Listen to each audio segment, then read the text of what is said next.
पाठ 15 सेब में छिपा खजाना। एक नगर के समीप फलों का एक बाग था।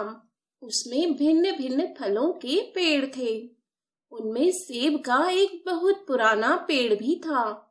उसकी केवल एक ही डाली पर 3 सेब लगे हुए थे जो लगभग पक चुके थे। वह पेड़ चाहता था कि उसके सेबों के बीजों से नए पौधे उगाए जाएं। अपनी इस इच्छा को पूरा करने हेतु उस पेड़ ने एक अनोखा उपाय करने की सोची। अगले दिन गौरव नाम का एक लड़का उस बाग में आया। जो ही वह सेब के पेड़ के निकट आया, एक सेब टूटकर उसके सामने गिर पड़ा। तभी सेब के पेड़ से एक आवाज आई, 3 सेब थे मेरे पास, एक आ गिरा तेरे पास। इसमें छिपा है एक खजाना, करो यत्न जो चाहो पाना। गौरव ने पेड़ का गीत सुना और सेब उठा लिया। वह गीत का भाव न समझ पाया, अतः सेब को खाते हुए आगे चल पड़ा। सेब खाने के पश्चात उसने इसका बीजों वाला भाग फेंक दिया। यह देखकर सेब का पेड़ उदास हो गया। कुछ समय के बाद रजिया उस पेड़ के पास से गुजरी।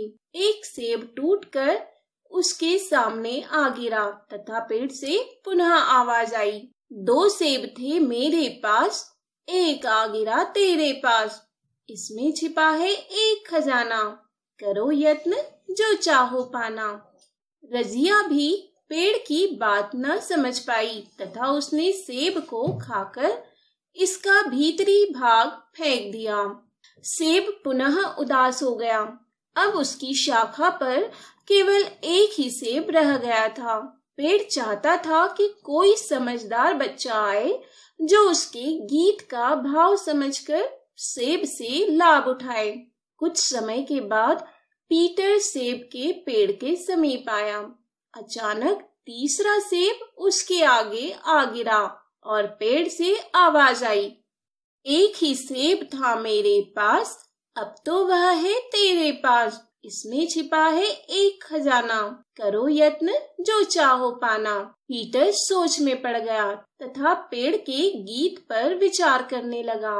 उसने सोचा, सेब के भीतर तो बीज होते हैं, कहीं पेड़ बीजों को ही खजाना तो नहीं कह रहा।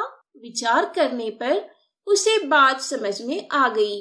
उसने बाग के एक कोने में जाकर एक गड्ढा खोदा, फिर सेब को काटकर उसके बीज निकाल लिए।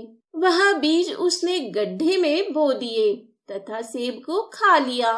पेड़ से आवाज आई, शाबाश पीटर, शाबाश भाई, तुझे ही बात समझ में आई। बीज नहीं है व्यर्थ सा दाना, छिपा है इसमें एक खजाना। पेड़ लगाना एक खजाना इकट्ठा करने के समान होता है। नए पेड़ बड़े होकर वर्षों तक फल देते हैं, अर्थात वे फलों के नए खजाने बन जाते हैं तथा लोग उनका आनंद लेते हैं।